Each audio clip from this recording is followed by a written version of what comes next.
बिस्मिल्लाहिर्रहमानिर्रहीम। Dear students, चूँकि कल से जो है वो क्लासेस जो है वो ऑफ हो गई हैं, तो हमने आपसे वादा किया था कि हम आपको जो है फ़क्तन जो है वो आपको लेक्चर्स जो है वो सेंड करते रहेंगे। तो आज हम डीसी मशीन एंड बैटरीज़ को डिस्कस कर रहे हैं। ये इलेक्ट्रिकल सेकेंड ईयर की किताब है।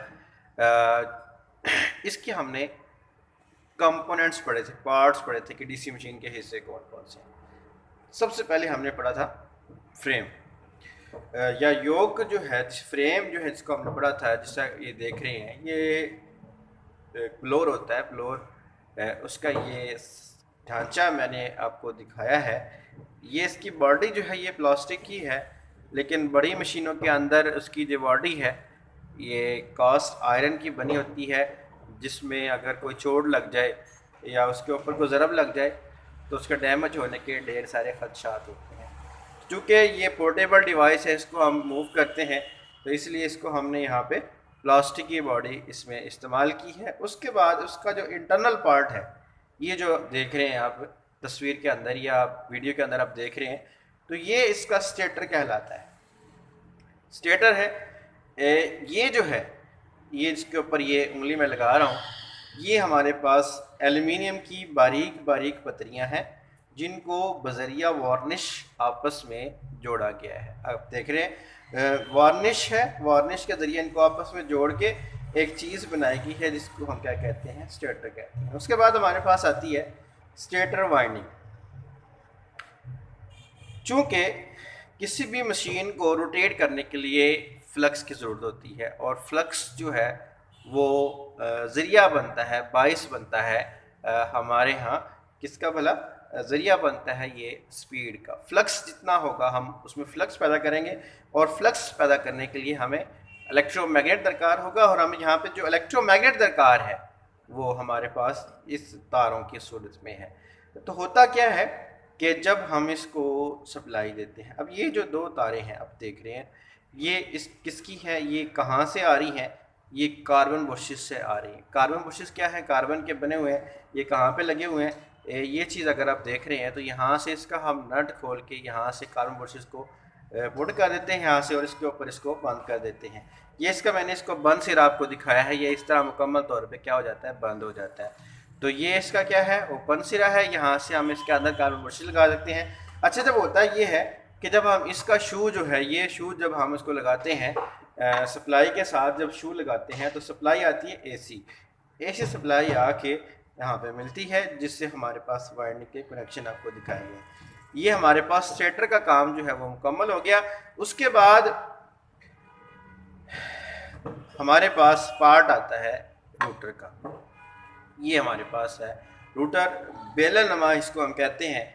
इसलिए कहते हैं क्योंकि ये बेलन नमा है, जो घर में रोटियां बनाने वाला बेलन होता है उस नमा है, तो इसलिए इसको हम क्या कहते हैं, बेलन नमा कहते हैं।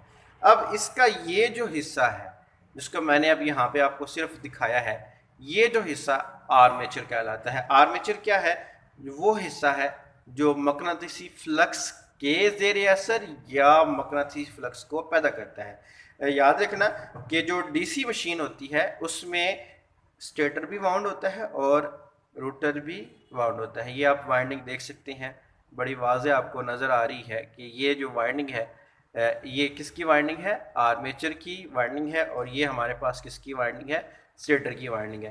तो अब छोटी मशीन में फ़र्क करना चाहें कि कौन सी एसी मशीन है और कौन सी डीसी मशीन है, तो आप इससे फ़र्क कर सकते हैं कि स्टेटर और रूटर इसके दोनों जो हैं वो क्या होते हैं, वाइंड होते हैं।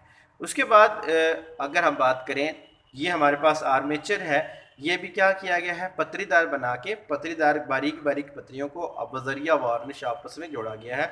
अगर यहाँ पे हम ठोस एलिमेंट इस्तेमाल करते, ठोस लोहा इस्तेमाल करते, तो इससे ये होता कि इसके अंदर इतनी ज़्यादा हीट प्रोड्यूस होती कि इसकी वाइंडिंग जो है वो क्या होती, ब्लास्ट कर जाती, जल जाती। तो इस अमल से बचने के लिए हमने इसके ऊपर अलग अलग जो है वो क्या इस्तेमाल की हैं, पतरियाँ इस्तेमाल के, उनके बजरिया वार्निश जोड़ के उनके ऊपर ये वाइंडिंग जो है वो क्या की गई है, गुजारी गई है। तो उसके बाद इसका हिस्सा आता है ये जो हिस्सा इसका है, इसको हम कहते हैं कम्यूटेटर।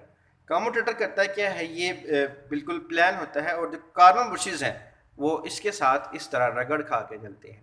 ठीक है, अब ये कम्यूटेटर क्या करता है, उस आने वाली एसी सप्लाई को डीसी सप्लाई में तब्दील करके, एसी सप्लाई को डीसी सप्लाई में तब्दील करके इस वाइंडिंग को फराहम करता है। अब इसके अंदर फ्लक्स पैदा होता है और इस फ्लक्स के ज़रिए से इसमें भी फ्लक्स पैदा होता है, तो दोनों सेम फ्लक्स पैदा होते हैं, फ्लक्स एक दूसरे को रिपेल करते हैं। क्योंकि हमने यहाँ पे ये जो चीज़ है ये क्या कहलाती है, शाफ्ट कहलाती है। शाफ्ट कहलाती है। शाफ्ट वो जगह होती है, ये ठोस धात की बनी होती है, माइल्ड आयरन की बनी होती है, क्योंकि इसको तोड़ा नहीं जा सकता। इसके ऊपर हम बेरिंग लगाते हैं, बेरिंग लगाने के बाद अब इसका ये हिस्सा जो है वो क्या करता है, रोटेट करता है। तो इस तरह ये हमारे पास डीसी के अंदर जो है वो फ्लक्स पैदा होता है, फ्लक्स के ज़रिए से ये रोटर क्या करता है, रोटेट करता है। तो हमारा ये पार्ट्स ऑफ असल जो मेन जनरल पार्ट्स होते हैं वो क्या होता है, स्टेटर होता है, स्टेटर वाइंडिंग होती है, उसके बाद रूटर या आर्मेचर होता है, आर्मेचर वाइंडिंग होती है, उसके बाद इसके बाद ये क्या होता है, इसका ये कम्यूटेटर है। कम्यूटेटर के बाहर जो है ये हमारे पास शाफ्ट लगी हुई है। तो ये इसके मुकम्मल कंपोनेंट्स हैं जिसको आज हमने बातदरीज देखा है। नेक्स्ट हम जो है वो इसी प्रैक्टिकल को आगे लेके इसी पे काम करेंगे। अल्लाह हाफ़िज़।